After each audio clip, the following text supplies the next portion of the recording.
just as a warm-up here as we begin the session, I wanted to do a couple of things. One is just to mention a video that I was just watching it's on the Curiosity channel, and it's called Journey of the Universe, and it's an incredible 1 hour presentation. The presenter's name is Brian Swim, and he has the most beautiful method of presenting almost that I've ever seen. He reminds me of Leonard Bernstein conducting the New York Philharmonic, something like that. But one of the things that he was talking about that was very interesting was symbolism, and how language has allowed us to move what's inside outside. And by this he means everything. So look around yourself in your room, and everything that you can see everything that you can see, with the exception of potted plants or living things, living plants, everything else, including the dogs and cats, are created by something internal to life. Okay, even the plants are created by that, in fact. And so what we have done is symbolically put outside what we see inside. And by that I mean, if I pick up this pen, for example, and what I have to know is that that pen was originally designed by someone, and that came from his psyche. And so he had to do a drawing, then it had to be put into a mold, a plastic mold, and a rubber mold, because this has both rubber and plastic in it. And then it had to be assembled, and all that came from the psyche. So that came from within, and this pen is a symbol of what was in here in the designer's head. And so even you were originally a twinkle in your father's eye, and even all mammals have some sort of inner vision or spirit that pushes them toward reproduction. In fact, all living things have that, of course. But anyway, I enjoyed that because one of the things that he was talking about was that all things are manifestations of the self. And obviously that's an important topic that we've been talking about.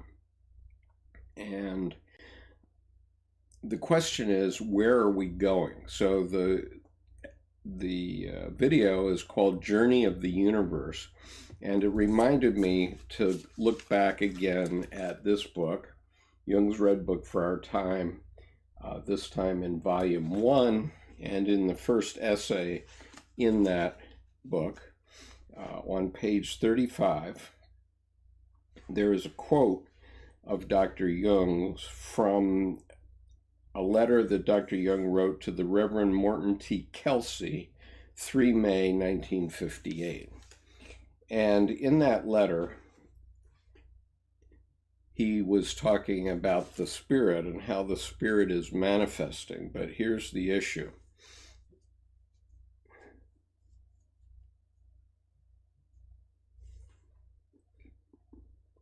Quote, "We are still looking back to the Pentecostal events in a dazed way, instead of looking forward to the goal of the Spirit, instead of looking forward to the goal the Spirit is leading us to. Therefore, mankind is equally unprepared for the things to come. Man is compelled by divine forces to go forward to increasing consciousness and cognition. developing further and further away from his religious background because he does not understand it anymore. His religious teachers and leaders are still hypnotized by the beginnings of a then new eon of consciousness instead of understanding them and their implications. What one once called the Holy Ghost is an impelling force, creating wider consciousness and responsibility, and thus enriched cognition. The real history of the world seems to be the progressive incarnation of the deity. And so I thought that's very interesting. And there were a couple of other things before we get back into the secret of the get back into the secret of the golden flower. One was last week I was talking about this. Last week I was talking about never enough and how materialism has no ending. It doesn't have a good end because it doesn't have an end, and it doesn't satisfy in the end. And last week I referred to this quote from Dr. Jung from the seven sermons to the dead. So I thought I would give you the actual quote. And so now I'm reading from the Red Book itself, the Reader's Edition. And this, in the Reader's Edition, is found on page 507, right at the very bottom. It's a sentence that begins on page 507 and carries on to the next page. And so as I was explaining last week, Dr. Jung had a vision, had a series of visions, but I'll just begin sort of in the middle of this. This is near the top of page 7. But I remained anxious and confused for many days, and my soul remained silent and was not to be seen. But one night a dark crowd knocked at my door, and I trembled with fear. Then my soul appeared and said in haste, "They are here and will tear open your door, so that the wicked herd can break into my garden. Should I be plundered and thrown out onto the street? You make me into an ape, a child's plaything. And when, oh my God, shall I be saved from this hell of fools? But I want to hack to pieces your cursed webs. Go to hell, you fools. What do you want with me?" But she interrupted me and said, "What are you talking about? Let the Dark One speak." I retorted, "How can I trust you? You work for yourself, not for me. What good are you if you can't even protect me from the devil's confusion?" "Be quiet," she replied, "or else you'll disturb the work." And as she spoke these words, behold, Philemon came up to me, dressed in a white robe of a priest, and lay his hand on my shoulder. Then I said to the dark ones, "So speak, you dead." And immediately they cried in many voices,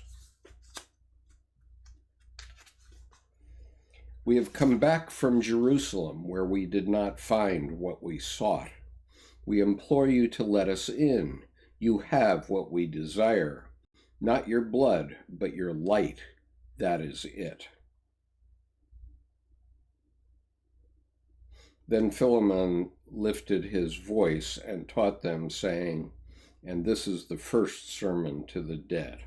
That's on page 508. So I'll just read that much to entice you. This is in the middle of an active imagination that Dr. Jung was having during his Red Book period. And my point is that sometimes we go searching for things spiritual, and we don't find them where we think that we'll find them.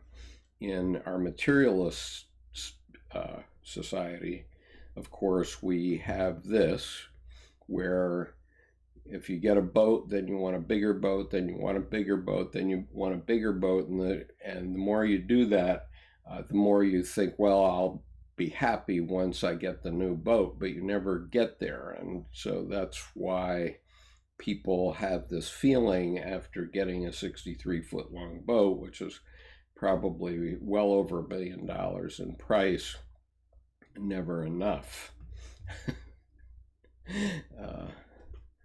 Too bad. So let me get that off the screen. Okay, so then another thing I wanted to share with you as we're getting going here is in this book, again, but this is volume 2, Jung's Red Book for Our Time, Searching for Soul Under Postmodern Conditions, edited by Murray Stein and Thomas Arst, volume 2. I'm reading from an essay by Noah Schwartz-Feuerstein called India in the Red Book, Overtones and Undertones. And the reason I'm doing that, I want to read a few things from this essay. I'm going to cherry pick so as not to bore you. But it turned out that Dr. Jung did take a bunch of ideas from Friedrich Nietzsche, who also took ideas from India. And so what Dr. Feuerstein is telling us about is the parallels between the Red Book and, believe it or not, the Bhagavad Gita. Jung draws a parallel. So I'm reading from page 298, Philemon and Krishna. And just to remind you, this is Philemon, and this is a painting that Dr. Jung did, which does appear in the Red Book on page 154. And so the essay says, Jung draws a parallel between the Greek Philemon and the Indian god Krishna, both of whom promise to redeem the world which is threatened by the rise of evil. Philemon, Jung's spiritual guide, was the Philemon, Jung's spiritual guide, was the only human being who opened the door to Zeus in an age of evil, and thereby saved humanity and attained eternal life. Let me do a little bit of an aside here. Philemon and Bacchus lived in a hut in ancient Greece, and as the myth goes, Zeus and a traveling companion were traveling through Greece, and they were asking for a place to stay overnight, and they were in mufti, so they weren't obvious as Zeus and the other god, and Philemon and Bacchus allowed them to come in and made them welcome. And so that was the reason why Philemon and Bacchus attained eternal life, because they were open to the gods. So anyway, Dr. Feuerstein continues. Let's see. As World War I raged all around, Jung writes consolingly, quote, only after the darkest night will it be day, unquote. Together with a monumental drawing of Philemon, he then quotes the words of Krishna to Arjuna from the Bhagavad Gita. Whenever there is a decline of the law and an increase in iniquity, then I put forth myself. For the establishment of the law, I am born in every age. And I just want to show you in the actual Red Book.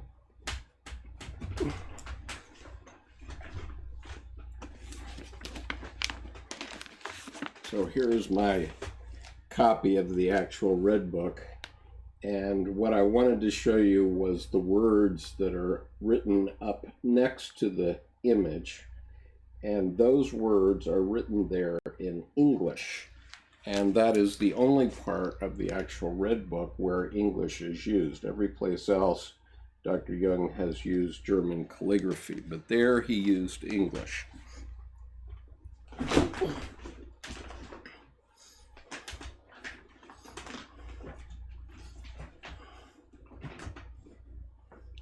And that may be because English was probably the only translation he had of the Bhagavad Gita.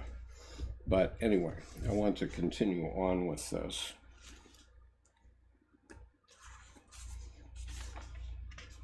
So I'm going to cherry pick a few more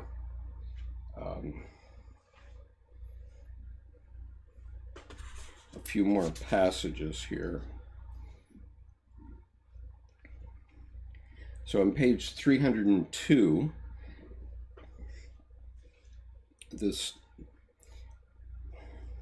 sorry, my dinner is not cooperating with me.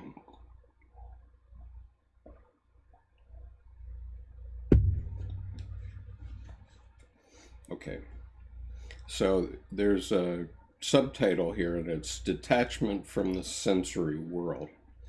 Jung realizes that in order to find his soul, he must first detach himself from external reality and everything he knows. Exercises many years later, he affirmed that during this time he had performed frequent exercises in the emptying of consciousness. In the Red Book, Jung explains his rationale for doing so. Quote, "He whose desire turns away from outer things reaches the place of the soul," unquote. This idea is repeated innumerable times in the Upanishads. For instance, quote, "It is when they come to know this self that Brahmins give up the desire for sons, for wealth, and for the worlds," unquote. By turning his gaze and desires inward and emptying the contents of his consciousness, Jung manifests what he describes later on in Psychological Types, where he writes that Eastern introversion seeks inner knowledge in contrast to the extroverted West, which turns the libido outward as desire in the material world. Jung defines the practice of Indian yoga there as an introversion of libido. Here, Jung describes the process he underwent in his Red Book journey. The yogi seeks to induce this concentration and accumulation of libido by systematically withdrawing attention, libido, both from external objects and from interior psychic states, in a word, from the opposites. The elimination of sense perception, the blotting out of conscious contents, enforce a lowering of consciousness and activation of the contents of the unconscious, i.e., the primordial images, which, because of their universality and immense antiquity, possess a cosmic and suprahuman character. Okay, so that's that.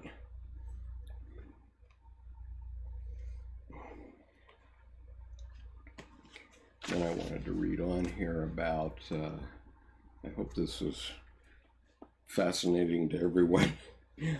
I'm still reading from an essay from Jung's Red Book for Our Time, Volume 2, and I'm reading from an essay India in the Red Book, Overtones and Undertone, by Dr. Feuerstein. There's another subtitle here, non-intentionality. The soul continues to reproach Jung for his impatience and desire-driven intentionality. You are full, yes, you teem with intentions and desirousness.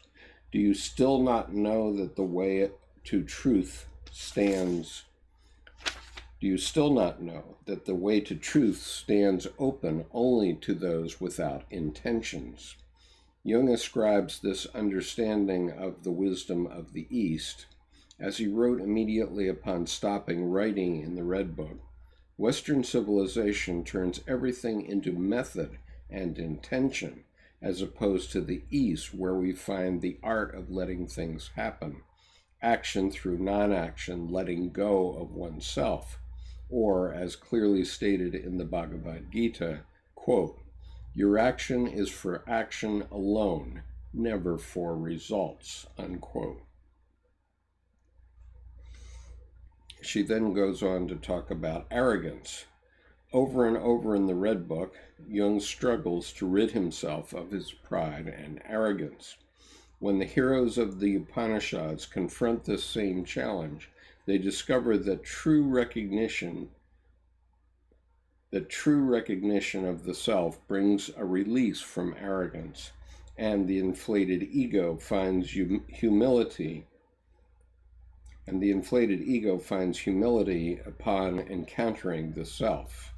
Thus, in the Upanishadic story, the sage bursts the inflated ego of his arrogant son, who thinks he knows everything, by showing him the great truth he does not know, namely Atman, the self. You are that. So too, Jung tells his soul when she confronts him with his arrogance, your truth is hard. I want to lay down my vanity before you since it blinds me. I did not know that I am your vessel, empty without you, but brimming over with you. Jung's redemptive understanding parallels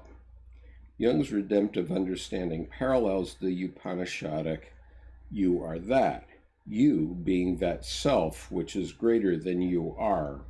You possess the inward knowledge that the ego is finite and the self within is infinite.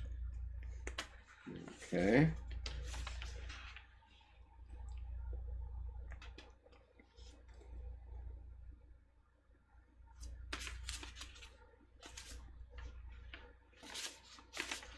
Okay, just a bit more here. I'm skipping ahead to page 308. Thus in the Red Book, and one of the things I think I should mention here, I'm going to take Philemon away here. We don't need Philemon anymore.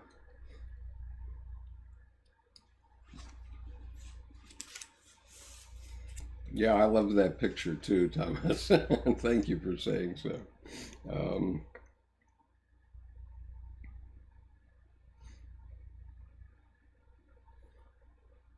So anyway, I'm continuing on page 308.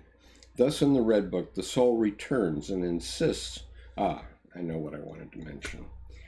In this context, Dr. Jung ultimately establishes that the soul in this case is the anima, not the self. And so that's a distinction. It's a area of confusion which she talks about in this paragraph. And I said, oh wow, it's not just me, because I recall about the 7th or 8th session of this group, I did a reading about the difference between self and soul, because I was confused myself, and I probably still am, but I think I understand now that what he means by the soul is anima, and the self is the deepest archetype in the psyche.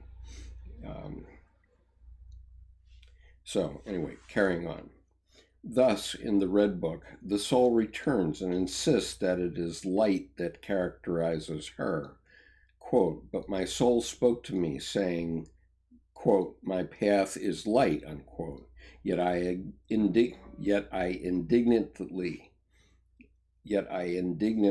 answered, do you call night what we men call the worst darkness? Do you call day night? To this my soul spoke a word that roused my anger. Quote, my light is not of this world, unquote. Remember the statement of Christ, my kingdom is not of this world. Anyway, carrying on.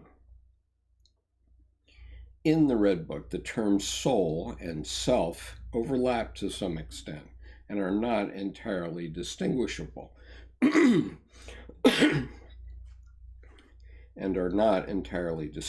Although the soul as anima leads to the self, it is distinct from it.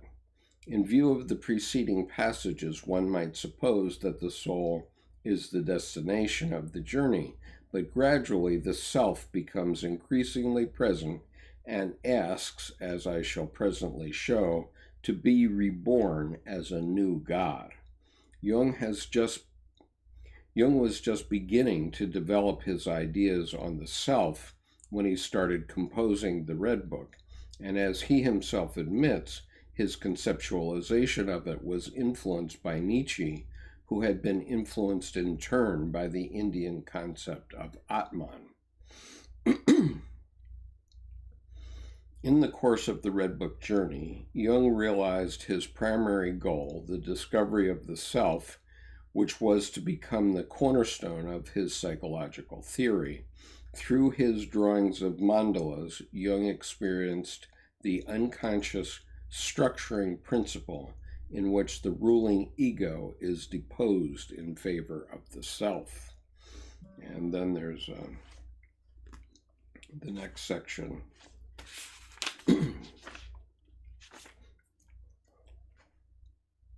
The next section is subtitled the mandala and the self. The mandala, a dominant ritual symbol in Indian culture. And before I start reading this section, let me give you one other image. I think I have it here.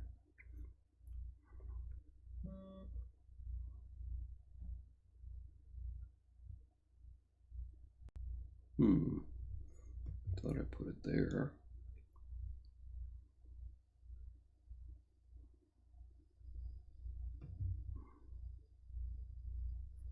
Ah, yes, here it is.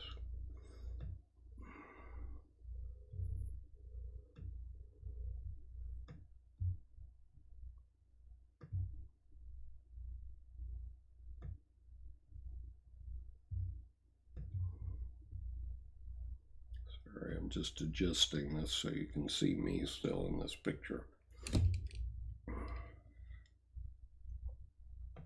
Okay. The reason I'm giving you this image is because it contains a mandala within it, and it is another of the images, one of the more famous images in the Red Book. And so let me go on.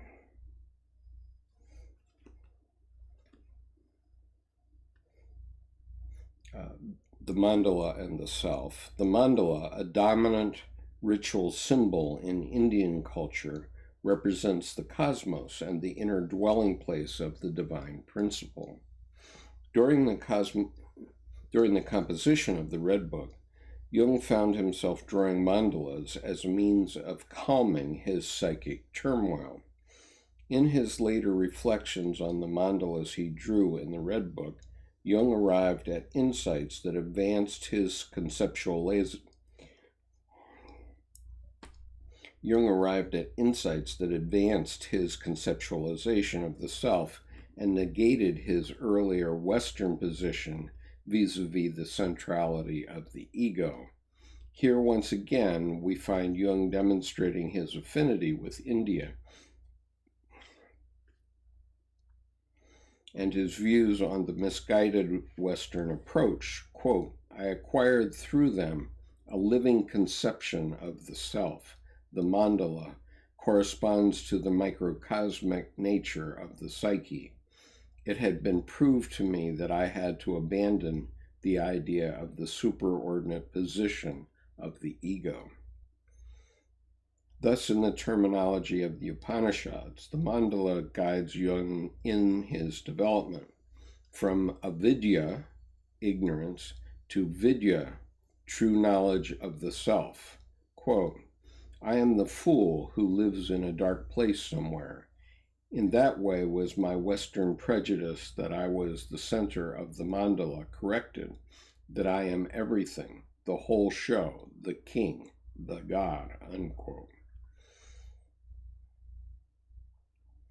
Subtitle, Mistaken Identity of the Self.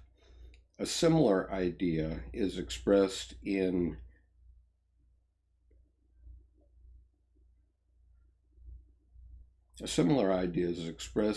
the Brihadaranyaka Upanishad. A person must identify himself with the self alone. Those who mistakenly identify with worldly status or other people or gods of the whole rather than with Atman will be forsaken by that with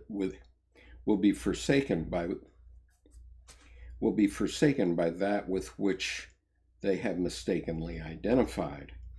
Quote, may the whole forsake anyone who considers the whole to reside in something other than his self, unquote. Subtitle, Projection of the Self. In the Red Book, Jung refers to the dynamics of self-projection or soul projection as a dominant driving force. If he does not find his soul, he will run after all things and will seize hold of them, but he will not find his soul, since he will find her only in himself. Let me just...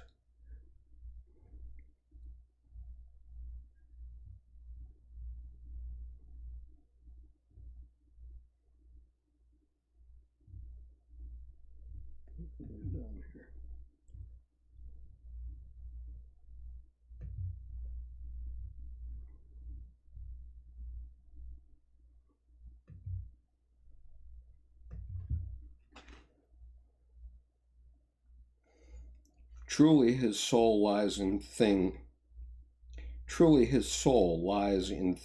and men, but the blind man seizes things and men, yet not his soul in things and men. And if I cross the world, I am ultimately doing this to find my soul. Even the dearest are themselves not the goal and the end of the love that goes on seeking. They are symbols of their soul. They are symbols of their own souls. Here Jung seeks the self or soul in the psyche rather than in external objects. This insight is very much in keeping with the words of the Upanishadic sage when he is about to forsake his wife, Maitreya, and set off to live the life of an ascetic. Maitreya asks him for true knowledge of the self.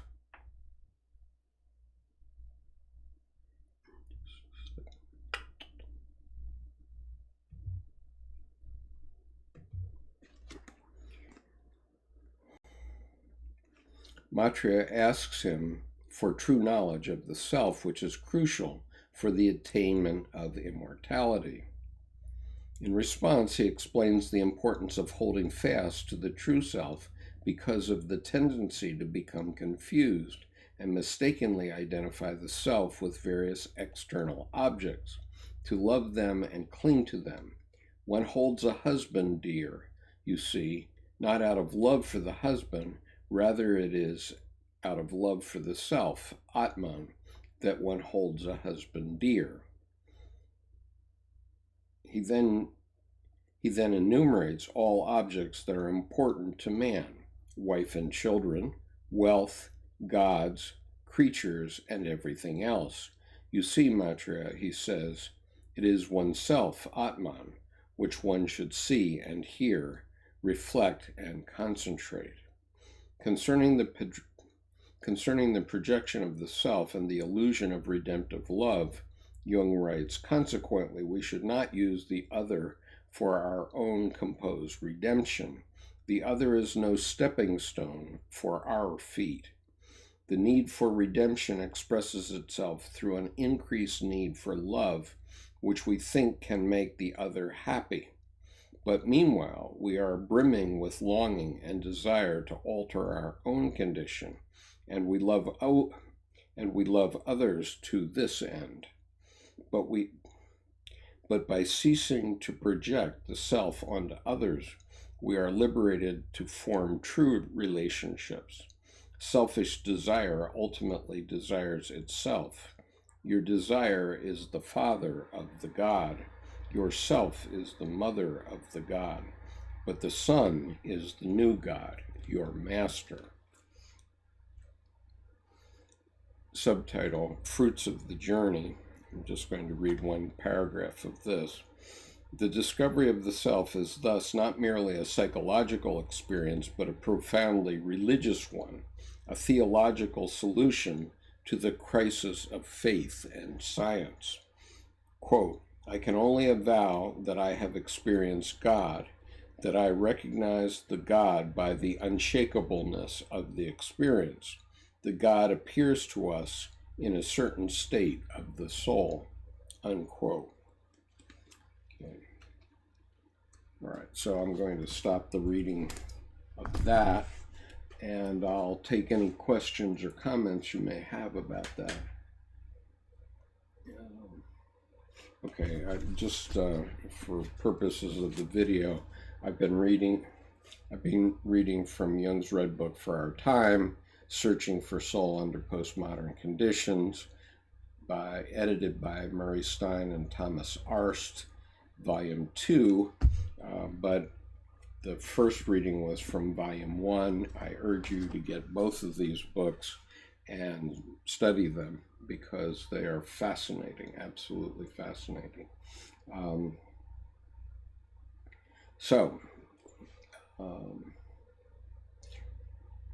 Thank you, Thomas, for your comment. I appreciate that.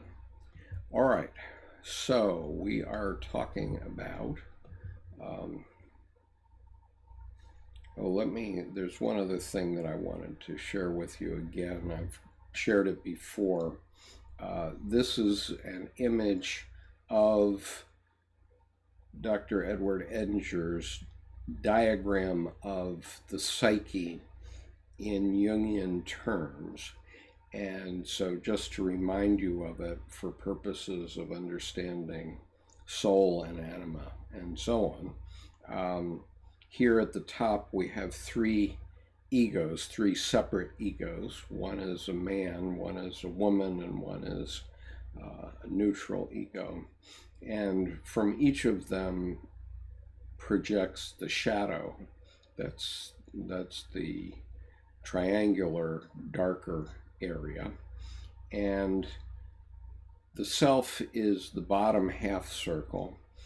That is the deepest archetype in the unconscious. And it's also called the God image, the transpersonal self. Dr. Edinger also talked about it as the greater personality, quote unquote. And the two half circles just above it are animus and anima, which we'll be starting to talk about tonight also in The Secret of the Golden Flower. But the point is that the self peers out from the unconscious through the lens of either anima or animus, depending on whether we are male or female, or at least have a masculine or a feminine preference, out toward our ego. And remember last week I was talking about individuation and how each of us is individuating. In other words, the force is coming out through you, and this is why this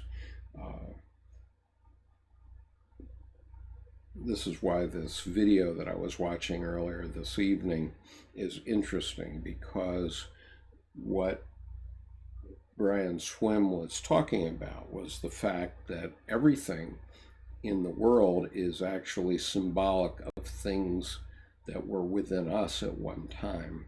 And consciousness is coming up through our psyches, but from ourself out toward our egos. And then it gets converted into buildings and cities and paintings and diagrams like this one and so on. And that's how civilization is created by humanity. And that's the significance, then, going back, of this first quote that I mentioned on page 35 of volume 1 of this book, where it says, we are still looking back to the Pentecostal events in a dazed way, instead of looking forward to the goal the Spirit is leading us to. And also, this comment, his religious teachers and leaders are still hypnotized by the beginnings of a then new eon of consciousness instead of understanding them and their implications. What one once called the Holy Ghost is an impelling force, creating wider consciousness and responsibility, and thus enriched cognition. And so this is obviously a very different way of looking at history, and it's one that I think would be very interesting. If I were a younger man, I might take up a PhD in history, only to go back and do a thesis on that topic, because it's really fascinating to me. Okay, so now we will get rid of this.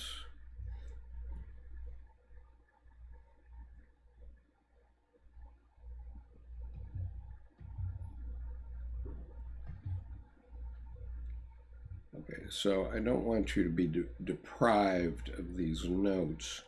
I'm starting tonight on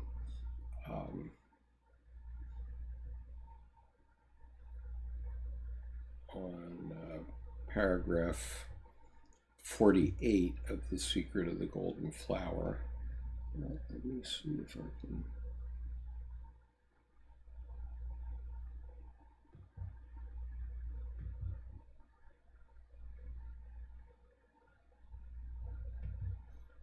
And sometimes this technology is really just on the edge of what's possible for me.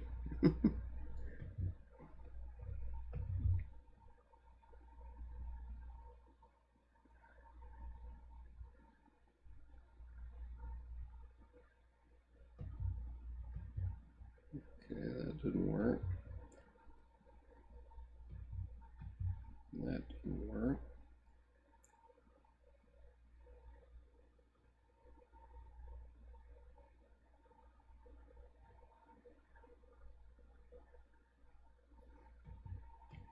Okay, it was working fine before, but it's not working fine now. Maybe I can add it. Just give me one moment here.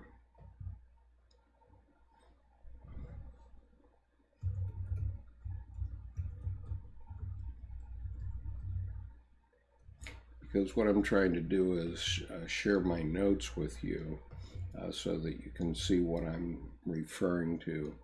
And so there they are.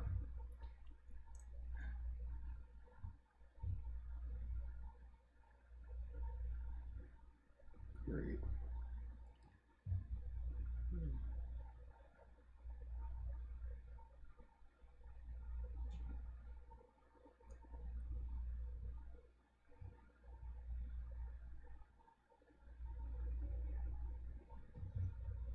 Okay, so I'm going to be referring now back to this image, which is the fourth stage in The Secret of the Golden Flower.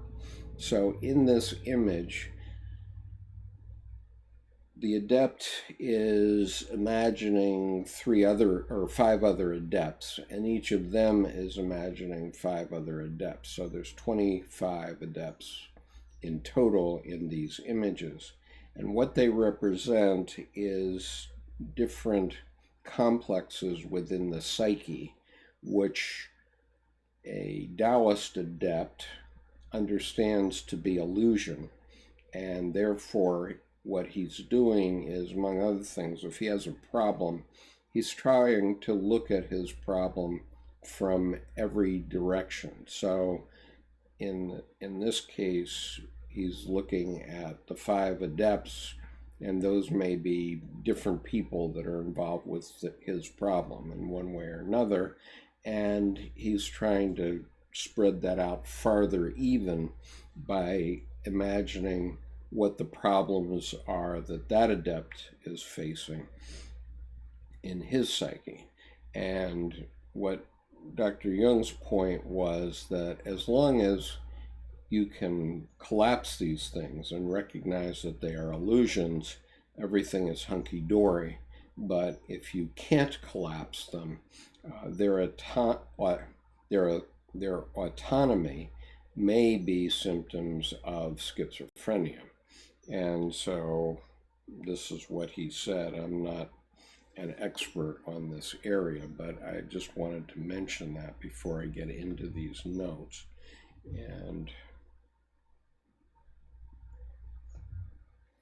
okay, so now I'm going to share my notes. And so he was talking in paragraph 47 about fragmentary psychic systems that either appear spontaneously in ecstatic states and evoke powerful impressions and effects, or else in mental disturbances become fixed in the form of delusions and hallucinations, and consequently destroy the unity of the personality. So you can't play with these things as if they're a toy. They're not a toy.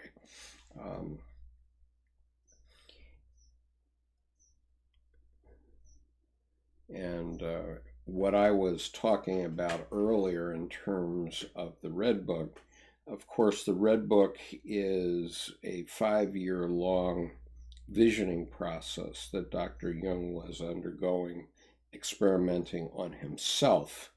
And I have done a lot of active imagination, and it is done by entering a kind of meditative state, a state where you're basically doing what a Buddhist adept or a Taoist adept or perhaps a Hindu adept would do in meditation. And what happens if you're able to achieve that meditative state, and that might require some training, is that then things start to present themselves in your psyche, and it becomes a kind of drama within your psyche, and entities approach you which you can converse with and learn things from. And so in Dr. Jung's case, at one point he was conversing with a snake, for example. And as we know from Genesis, even Eve was conversing with a snake at one point. So that would suggest that kind of active imagination, even referring back to biblical times. So in paragraph 48 now, he's saying their autonomy can be observed in daily life in effects that obstinately obtrude themselves against our will and in spite of the most strenuous efforts to repress them. They overwhelm the ego and force it under their control. guess I better change that word. They overwhelm the ego and force it under their control. For example, marital strife is one example where these autonomous entities can really cause havoc in your life, as they did in my life 30 years ago when my first marriage collapsed. Even in the law, they're considered temporary insanity. Such contents have a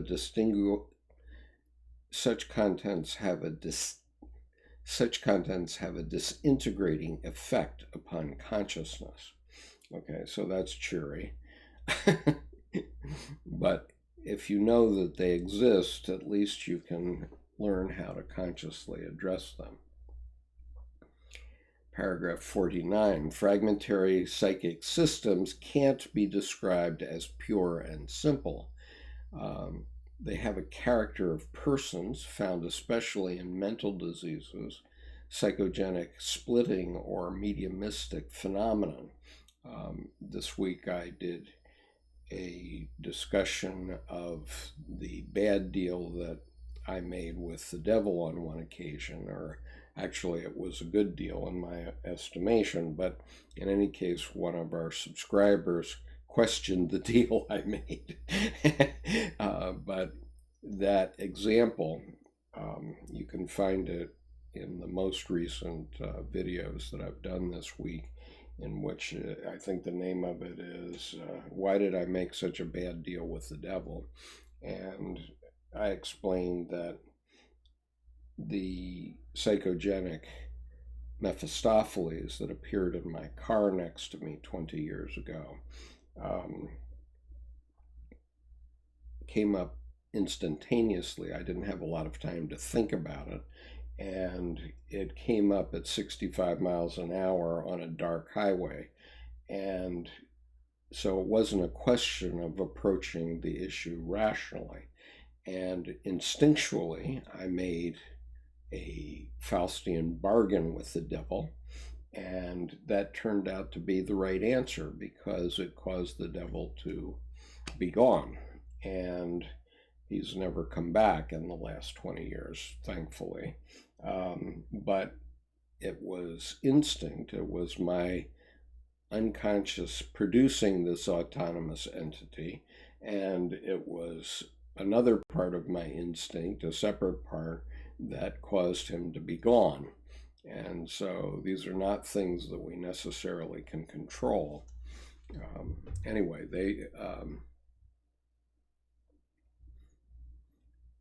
these things sometimes occur in the phenomenology of religion, obviously, because the devil is one of those creatures that sometimes does appear. So many of the earlier gods developed from persons into personified ideas and finally into abstract ideas. Activated unconscious contents always appear at first as projections upon the outside world, but in the course of mental development, they are gradually assimilated by consciousness and reshaped into conscious ideas that they forfeit their original autonomous and personal character. People left behind by American society have nothing to lose. So that is a reference.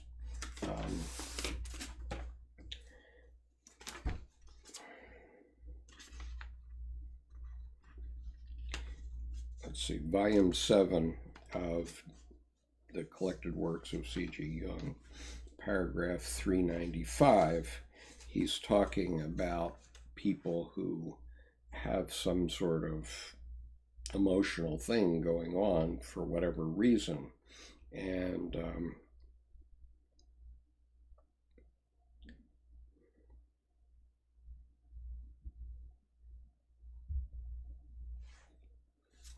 so in paragraph 395 of this, which is part of an essay that Dr. Jung wrote called Relations Between the Ego and the Unconscious. I'm sorry. I think the essay is about the mana personality, but in any case, it's paragraph 395 of volume 7, which you can find in the Dropbox if you're a member of our Dropbox. If you're not, you can send me an email to skip.conover@gmail.com. You'll see that contact method at the end of this evening also. But here's what Dr. Jung said. On psychological grounds, therefore, I would recommend that no God be constructed out of the archetype of the mana personality. In other words, we must not be concretized, for only thus can I avoid projecting my values and non-values into God and the devil, and only thus can I preserve my human dignity, my specific gravity, which I need so much if I am not to become the unresisting shuttlecock of unconscious forces. In his dealings with the visible world, a man must certainly be mad to suppose that he is the master of this world. Here we follow quite naturally the principle of non-resistance to all superior forces up to a certain individual limit, beyond which the most peaceful citizen becomes a bloody revolutionary. Our bowing down before law and order is a commendable example of what our general attitude to the collective unconscious should be: render unto Caesar that which is Caesar's. Thus far our obeisance would not be too difficult, but there are other factors in the world to which our conscience does not give unqualified assent, and yet we bow to them. Why? Because in practice it is more expedient than the reverse. Similarly, there are factors in the unconscious with regard to which we must be worldly wise.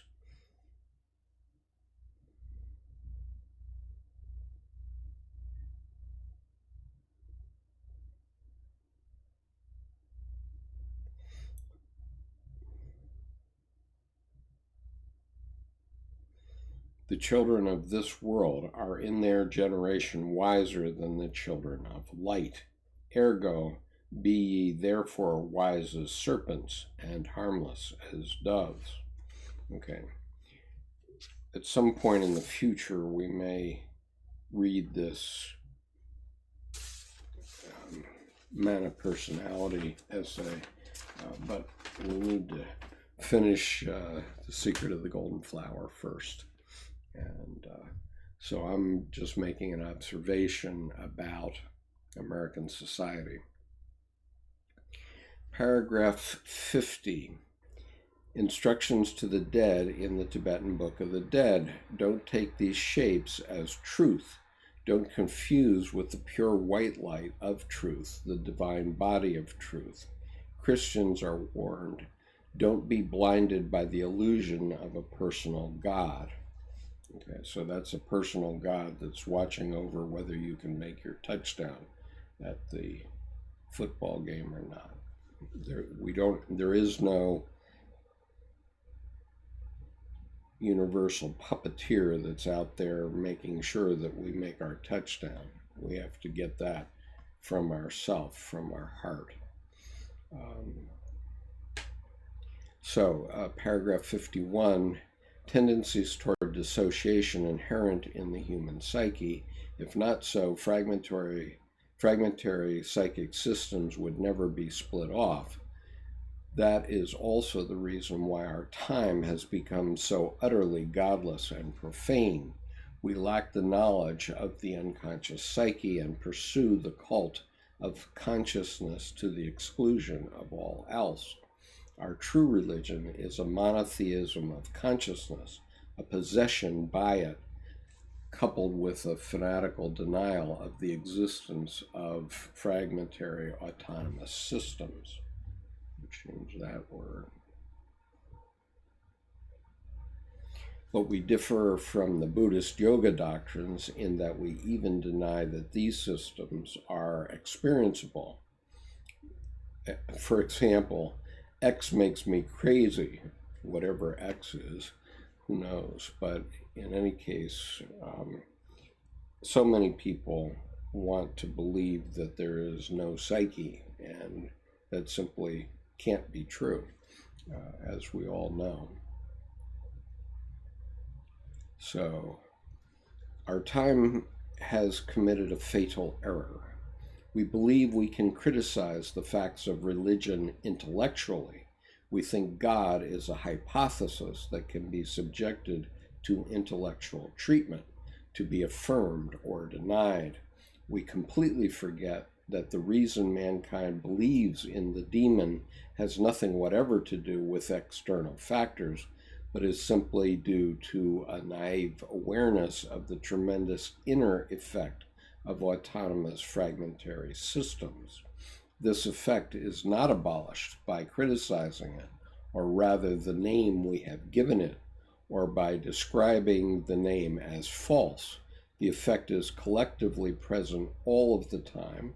The autonomous systems are always at work, for the fundamental structure of the unconscious is not affected by the deviations of our ephemeral consciousness. So I need a ing there. Okay. If we deny the, paragraph 52 then, if we deny the autonomous systems by a critique of the name, the devil, for example, the effect continues, but it can no longer be understood, nor can it be assimilated into consciousness, i.e., what happens if you deny that the devil exists? They become an inexplicable source of disturbance, which we finally assume must exist outside of ourselves. This leads to collective delusions, incidents, revolution, war, in a word, to destructive mass psychoses. So, isn't that cheering? Anyway, moving on.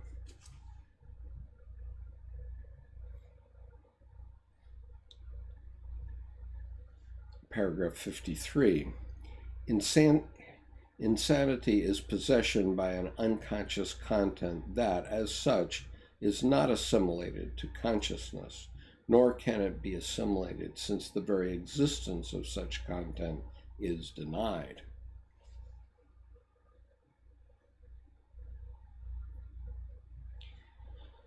Paragraph 54. Huiming Ching says, shapes formed by spirit fire are only empty colors and forms. This is what I was saying about the adept in the fourth image there, that those are empty colors and forms, and we need to remember that they also can go away poof. But what we have left behind are only verbal specters, not the psychic facts that were responsible for the birth of the gods. The gods have become diseases, phobias, obsessions, neurotic symptoms. All we have to do is turn to cable news to know that. All we have to do is turn to cable news to know that.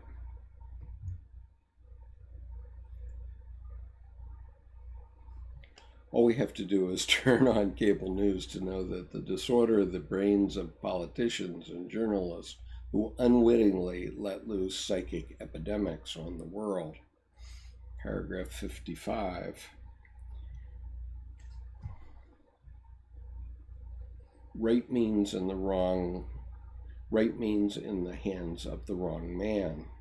Instead of allowing himself to be convinced once more that the demon is an illusion, we ought to experience once more the reality of the illusion. He should learn to acknowledge that these psychic forces are new and not wait until his moods, nervous states, and delusions make it clear in the most painful way that he is not the only master in his house. His dissociative tendencies are actual psychic personalities possessing a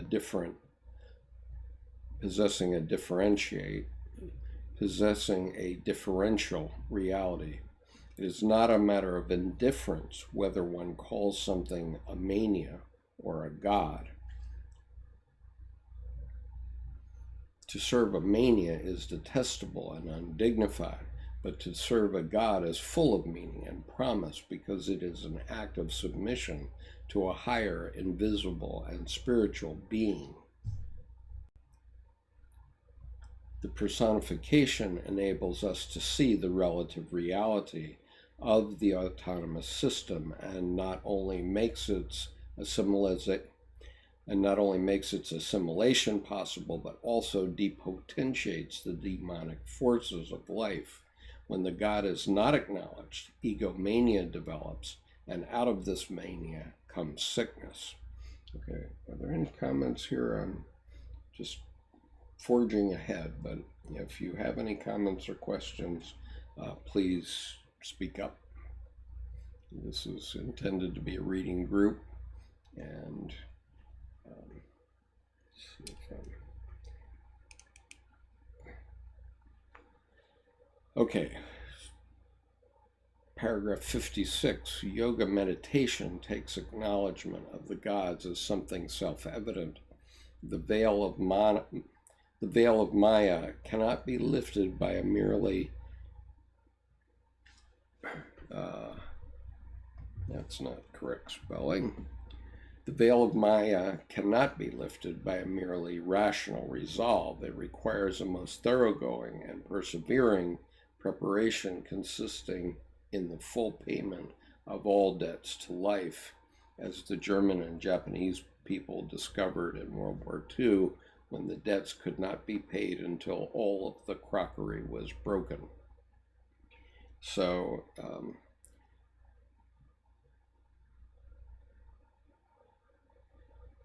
to me, this is a pretty profound area, and it relates to things that are happening in our own politics today. I leave it to you to decide what, but the point is that we do have some manias afoot in our society, whether you see the world from the red side or the blue side. And we need to understand ourselves and understand better how we can control those. And I don't feel that we do now. At least that's my opinion. I'm going to continue on just a little bit farther, and hopefully we can get a discussion going here. Feel free to make comments in the chat.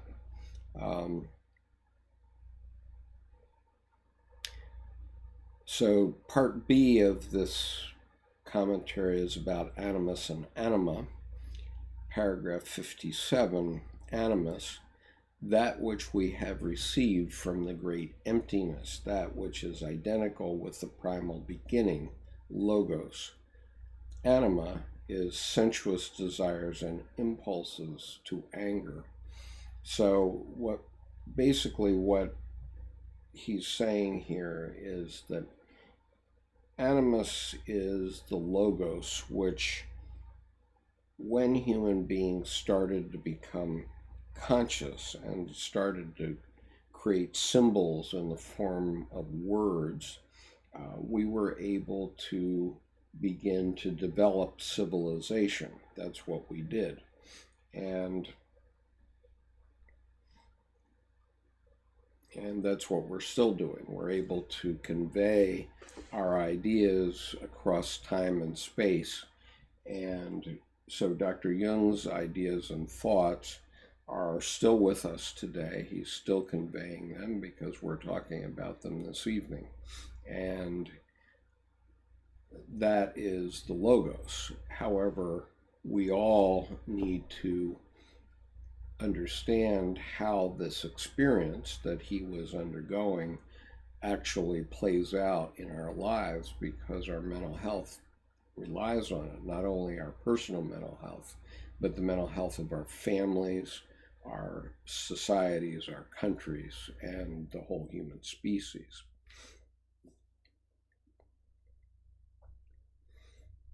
So paragraph 58, the Chinese make clear anima, affective states, are immediate experiences.